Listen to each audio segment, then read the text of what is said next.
യക്ഷികൾ എന്നതിൻ്റെ അടുത്ത ഭാഗം. നമ്മുടെ ചേച്ചിമാർ പ്രദർശിപ്പിക്കുന്ന അശ്ലീല പരമ്പരകൾ നമ്മുടെ ഭാവി തലമുറയുടെ മുന്നോട്ടുള്ള വളർച്ചയെ മുളയിലേ നശിപ്പിക്കും. നമ്മുടെ നാട്ടിൽ പ്രായഭേദമന്യേ പീഡന പരമ്പരകൾ അരങ്ങേറുന്നതിൻ്റെ പ്രധാന കാരണക്കാർ ഇത്തരം സ്ത്രീകളാണ്, ഇത്തരം യക്ഷികളാണ്. സ്ത്രീകളെന്ന വാക്ക് അവർക്ക് യോജിക്കുന്നതല്ല. സ്ത്രീ എന്ന് പറഞ്ഞാൽ നാണവും മാനവും മറയുമായി ജീവിക്കുന്ന, എത്ര കാലം കഴിഞ്ഞാലും എത്ര കാലാവസ്ഥ മാറിയാലും എത്ര വിദ്യാഭ്യാസം ഉണ്ടായാലും എത്ര തന്നെ പുരോഗമനങ്ങളുടെ പടികൾ കയറിയാലും അവർ സ്ത്രീകളായി ജീവിക്കും. അവർ സ്ത്രീകളുടെ മാനം കാത്തു സൂക്ഷിക്കും.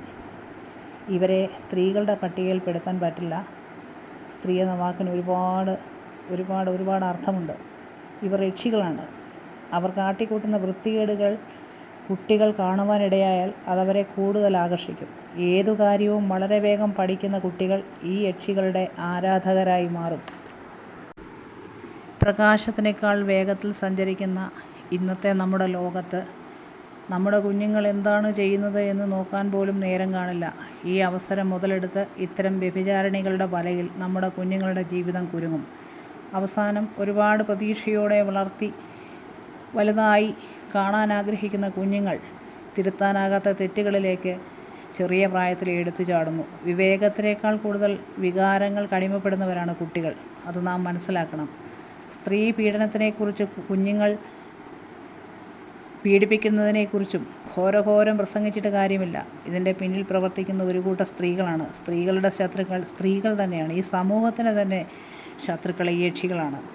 അവർ കാരണമാണ് അവർ കാട്ടിക്കൂട്ടുന്ന കോപ്രായങ്ങൾ കണ്ട് രക്തം തിളയ്ക്കുമ്പോൾ മകളാണോ അമ്മയാണോ വല്യമ്മയാണോ പട്ടിയാണോ പൂച്ചയാണോ കുഞ്ഞാണോ എന്നൊന്നും നോക്കാതെ കടന്നു പിടിക്കുകയും ഉപദ്രവിച്ച് കീഴ്പ്പെടുത്താൻ ശ്രമിക്കുകയും ചെയ്യുന്നു.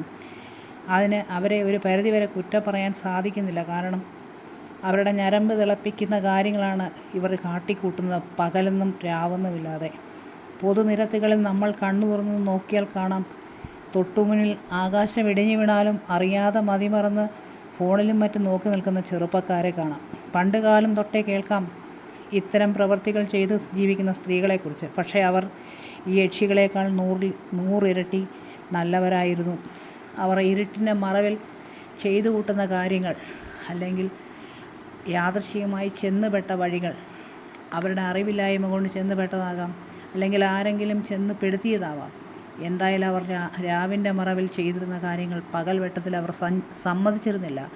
അവർ നമ്മളെപ്പോലുള്ളവരുടെ മുമ്പിൽ താൻ ഇത്തരം പ്രവൃത്തി ചെയ്ത് ജീവിക്കുന്ന സ്ത്രീയാണെന്ന് ഒരിക്കലും സമ്മതിച്ചു തരികയുമില്ലായിരുന്നു. അതായത് അവരുടെ ഉള്ളിൽ അല്പമെങ്കിലും മാനാഭിമാനം ഉണ്ടായിരുന്നു എന്നതാണ് അതിൻ്റെ അർത്ഥം.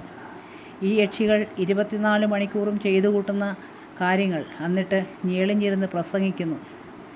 അതിലേറെ രസം, നമ്മുടെ സമൂഹത്തിന് വേണ്ടി അഹോരാത്രം പാടുപെടുന്നവരെ കണ്ടെത്തി അവരുടെ കാര്യങ്ങൾ ചോദിച്ച് മനസ്സിലാക്കുന്നത് പോലെ ഈ കുല്ലടകളുടെ കാര്യം, ദൈനംദിന ജീവിതചര്യയും സാഹസിക കഥകളും ചോദിച്ചു മനസ്സിലാക്കി തരുന്ന അഭിമുഖക്കാർ. ഇത്തരം യക്ഷികളെ വളർത്തി വലുതാക്കുന്നതിൽ ഒരു പ്രധാന പങ്ക് അവർക്കുണ്ട്. പുറംകാലുകൊണ്ട് തോണ്ടി എറിയേണ്ട ചവറുകളെ വിളിച്ചിരുത്തി അഭിമുഖ സംഭാഷണം നടത്തേണ്ട കാര്യമുണ്ടോ? സമൂഹത്തിന് വേണ്ടി എന്തെങ്കിലും നന്മ ചെയ്യുന്നവരാണോ? ഒരുത്തി ഇതേ തൊഴിൽ ചെയ്യുന്ന മറ്റൊരുത്തിയെ തെറി വിളിക്കുന്നു. അതായത് ഈ ഫീൽഡിൽ മത്സരം. കേട്ട് രസിക്കുന്നതോ വിവരവും വിദ്യാഭ്യാസവുമുള്ള ചെറുപ്പക്കാർ. ഇവർക്കൊന്നും വേറെ പണിയൊന്നുമില്ലേ? അടുത്ത ഭാഗവുമായി വീണ്ടും കാണാം.